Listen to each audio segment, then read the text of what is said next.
Professor and peers.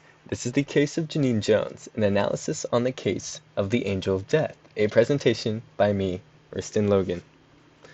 Now, let us begin. Case overview.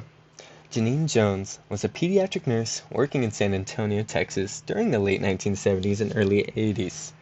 She worked in the hospital and clinical settings where she had direct access to infants and young children. Over time, a pattern emerged in which children under her care experienced sudden and unexplained medical emergencies. Investigations later revealed that she had intentionally injected patients with substances to induce these crises. While she was convicted in only a few cases, it is believed that many more victims may have been involved. Classification of the case. This case is classified as serial murder. Serial murder is defined as the unlawful killing of two or more victims in separate events, with a cooling-off period between each act.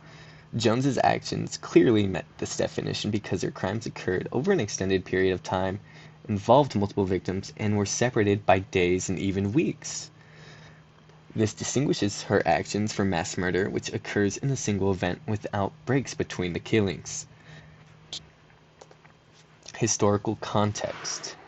It is important to consider the historical context of when this happened, which was the 1970s and 80s, where hospitals did not have advanced monitoring systems as they did today, as patterns of patient deaths were harder to track, and there was a high level of trust within the medical industry.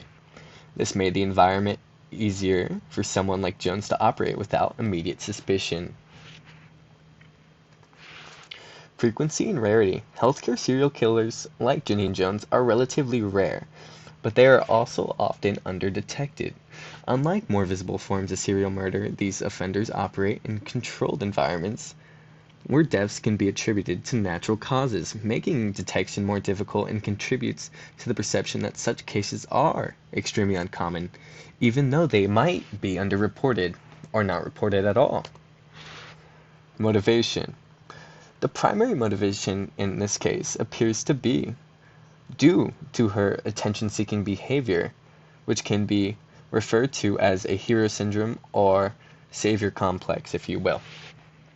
Jones would create life-threatening situations and then attempt to intervene, positioning herself as a rescuer, suggesting a need for the recognition, validation, and control rather than what might be financial gain or revenge.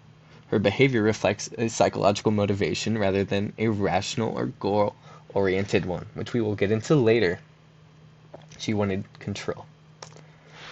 Typology. In terms of typology, Genene Jones can be classified as a power and control type.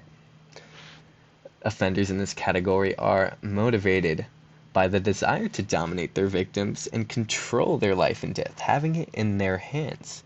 When applied to the healthcare setting of Jones, it often involves her manipulating their medical conditions of the patients, where her methodological and repeated behavior also suggests an organized offender who understood how to avoid being detected, stringing out her crimes. Theory of causation. The theory of causation that best explains this case is the positivist approach. Particularly, psychological theories, the positivist perspective argues that behavior is influenced by internal factors such as mental health, personality traits, and emotional instability. In this case, Jones's actions and need for attention suggest her psychological issues, which she would be said to have Munchausen syndrome, which would be the cause of her want to commit crimes. Please refer to the infographic to learn more, as it goes beyond just her simple decision making, but also her rationality as well.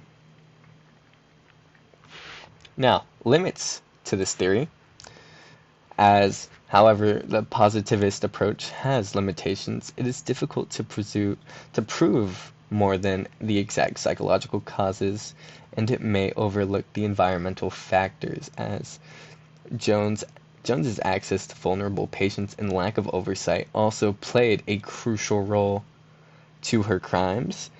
As the theory is useful, it definitely cannot explain the full extent of her actions on their own. Now, diving into offender traits. Genene Jones doesn't typically fit the stereotype of what is perceived as a serial killer, as she was a female healthcare worker in a trusted profession. Her crimes weren't outwardly violent, but instead very subtle medical manipulation, as the characteristics that she would abuse and exploit would be her access to victims, her medical knowledge, and her ability to repeat out the similar actions without immediate detection, as she kept using the same repeated method of lethal injection to control her victims, killing them slowly and trying to save in and intervene when it was too late. Now, stereotypes and misconceptions. Obviously, stereotypes is that serial killers are usually male and they use obvious violence. They will mangle the corpse, but in this case it doesn't connect, as Jones demonstrates that offenders can be female and operate in these trusted roles using indirect methods instead of hands-on. Now, another misconception that arises from this case is that hospitals are completely safe environments. And finally, the last misconception was that she was linked to the crimes immediately after they happened, when she already got fired from her first job and would be later convicted 10 years after the very first killing. Now, response from criminal justice.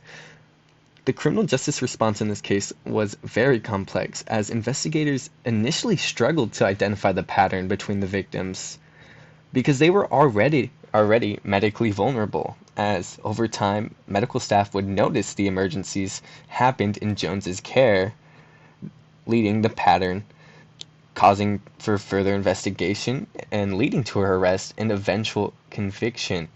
And while in jail, she would be later stripped of her medical license in its entirety. Now, challenges resulted from the case.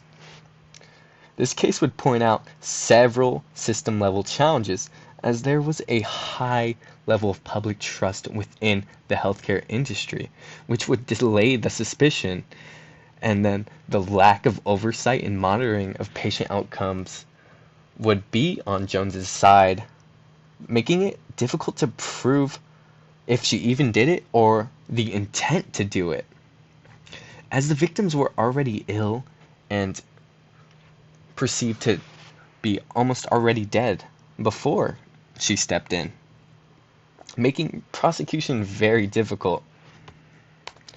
Synthesis. When we bring all these elements together, we see how multiple factors contributed to this case. The offender's psychological motivations, the vulnerability of the victims, and weakness in the system all played a role, demonstrating an importance of using multiple perspectives while analyzing complex criminal behavior.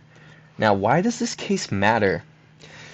This case matters because not only did it point out that no place is safe, but anyone can be a target of serial murder, even infants.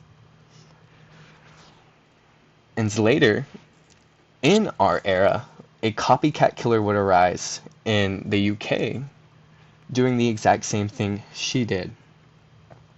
Now, here's my works cited. I hope you all enjoyed.